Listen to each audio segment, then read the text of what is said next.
Okay, back to RPGRules and Rainbow Guy. We've got a red ray projectile that sets the target on fire, and an orange ray that repels the target, and we can maintain it.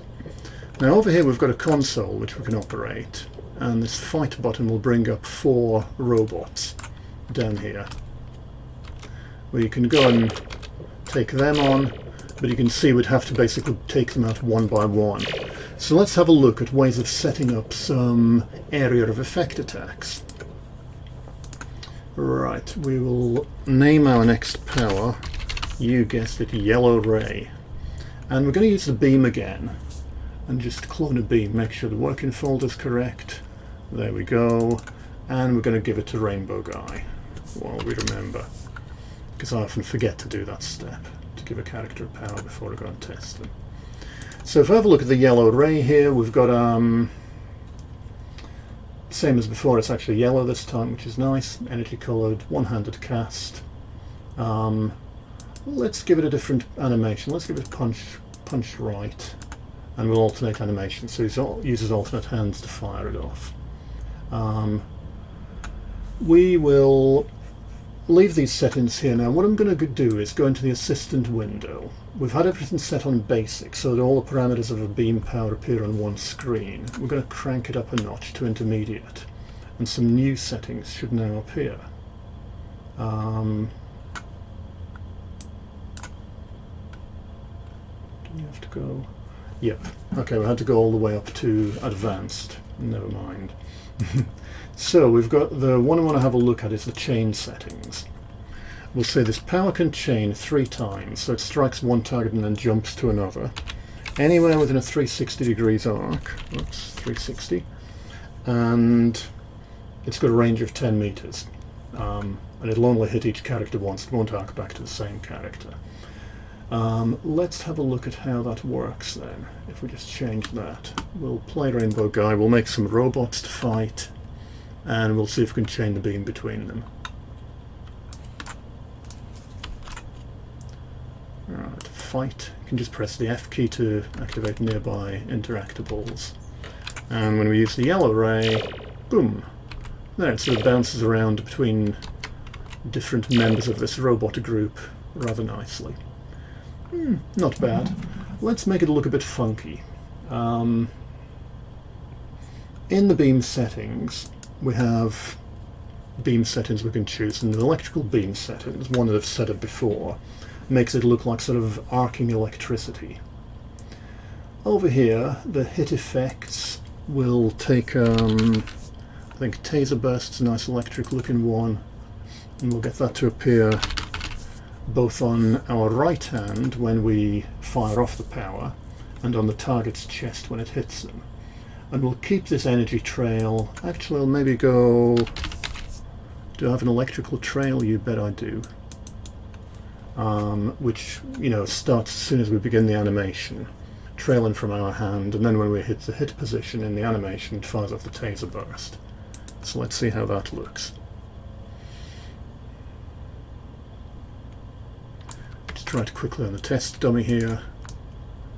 Woohoo, not bad. It's not making a noise anymore because that was in the energy halo we were using. But if we try it on a bunch of robots down here, yep, you can see the electricity sort of looks great arcing between the different robots there.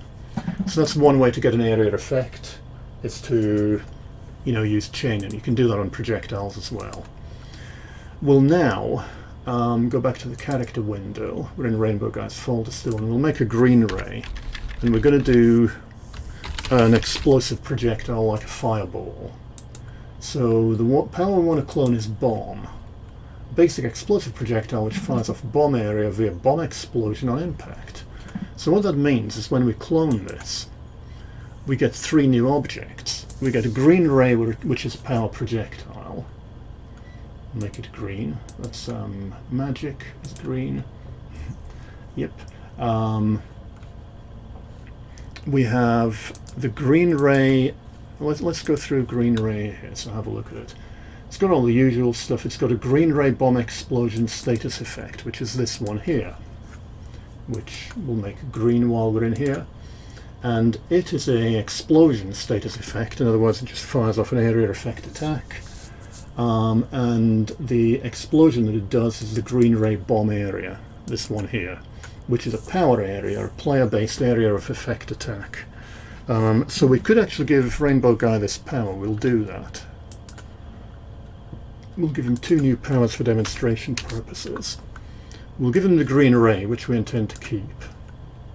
And we'll give him this green ray bomb area for now, which is not meant to be a power in its own right, but attached to the end of the projectile, just so you can see how he uses it. And we'll fire away. Let's go. So, first of all, if I press this one, green ray bomb area, you can see it as a sort of explosion effect there. Oh, and it's coloured red, oh dear. But if we fire off the green ray, boom, it fires off that explosion on impact. We can actually target the metal crate, which has taken a bit of damage there. And come on, target the metal crate. And the robot takes damage as well. We can even just fire it against the wall. Oh, that hits the robot from there. If we go past him a little bit. Now we're having to wait for our energy to come up here, because the green ray is quite expensive there. It impacted on the wall and did damage to the robot.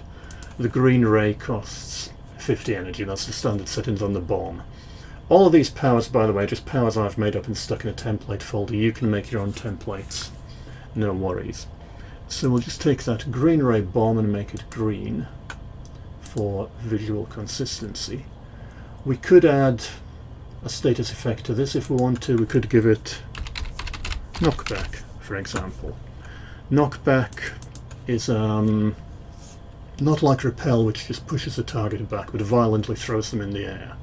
You know, a bit of a superhero staple there. So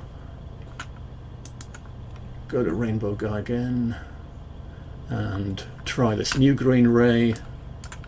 Whoa, look at the ceiling.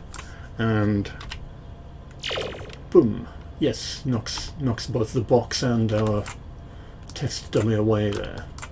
Let's go over here and create a bunch of robots to fight. There we go. And boom, knocks them all around. There's some more over there. Tab target to them. Fire off that expensive green ray. Oh, and we detonated a liquid nitrogen container there, freezing some of them. All part of the rich physics environment, and handed over here. So that's a couple of area effect attacks there, and how they work. Next tutorial, we're going to have a look at making a MES power, a single target hold, and we're going to do a couple of other things with the remaining 3 rays.